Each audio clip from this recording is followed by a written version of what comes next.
Look! Up there in the sky! Is it a bird? Is it a plane? No, it's my latest review! Hey everybody, watch this review here. Look at Superman from the Microman Superman Returns line. For those of you not familiar with Microman figures, it's put out by a company called Takara over in Japan. They were kind of big during the 80s, but it's a 3 3/4 scale figure. And it will kind of fit in with your Marvel Universe and to a lesser extent your DC Infinite Heroes. I picked this up for 580 yen off HobbyLink Japan, who I'll discuss a bit more in one of my later videos. For now, let's get this open.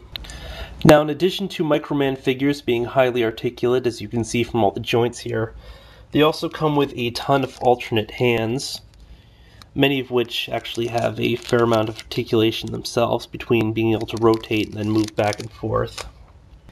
In addition, Superman comes with a stand and some pieces to allow flying poses. More on that later.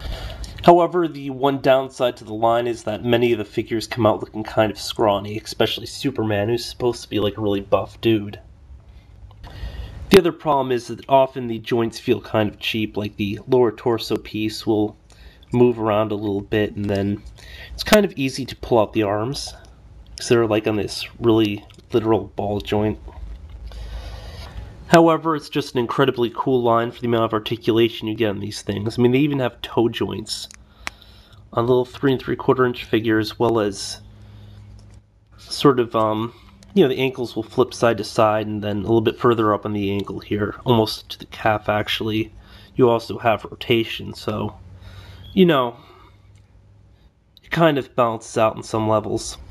As mentioned, at about 4 inches, Superman does fit in well with other figures on this scale. Here he is next to Microman Batman, who actually looks a little bit better just because he's bulkier. Infinite Heroes Batman, Eximo Wolverine. On the other side we have Infinite Heroes Lex Luthor, Marvel Universe Iron Man, and Marvel Universe Dr. Doom, and Poland Springs Bottle. Now for a really quick run through of articulation. You have a point of rotation at the wrist, or a point of rotation and then a back and forth motion depending on the hand attachment. Double pin jointed elbow. Bicep here rotates. The shoulder joint's actually two separate joints. We have a pin here for the up-down motion, then the actual shoulder's ball jointed as well, so it'll move side to side and then it gets a forward motion. Head rotates a full 360, will go up and down a little bit. However, for flying poses, that is clearly not sufficient, so we also have a point of articulation here at the neck, which will allow it to move up further. Still not enough, so you do have to move the torso forward a little bit to get a full flying pose going. Pin-jointed cape, which you don't really see much in Western figures. There's really nothing to hold this in place, so it only really works in flying poses where part of the figure will hold it up. You can't do something like this unless you have something attached to the cape. The upper torso rotates and has a forward back thing, really good range of motion. Waist also moves. Of course, it's a little bit harder to mess around with. Full range of motion here at the leg, no problems. Double pin jointed knee.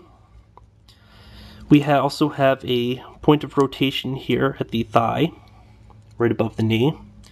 Can't even really see it. Then down between the calf and ankle we have another point of rotation, in addition to having a actual point down here at the ankle itself to move it forward back, and then another point over here for the side. So that's a ton. We also have the point down here at the toe, which is a really stiff joint, so it won't sort of fall over. It does support the weight, unlike a lot of other figures.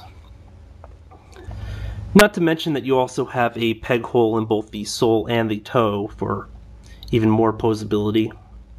The stand is multi-part and consists of this pole piece here with a peg on the top, peg hole at the bottom, which can clip into this little claw to anchor him in place. There are 4 pegs on this. You can either peg the pieces in, or you can actually peg the figure directly into the stand, or if you're feeling particularly ambitious, you can peg his foot to the top of this. Also, we have this piece here, which can allow you to peg him kind of like this.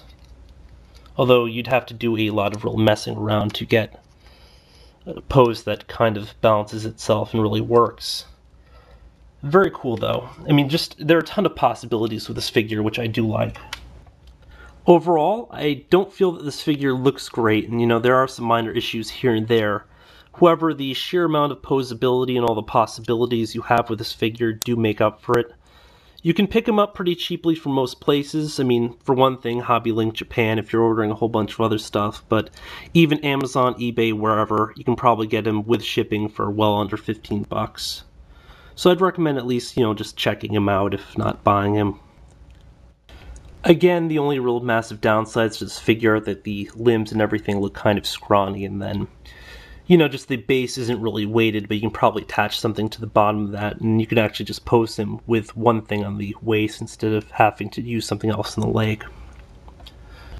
Until next time, everybody, up and away!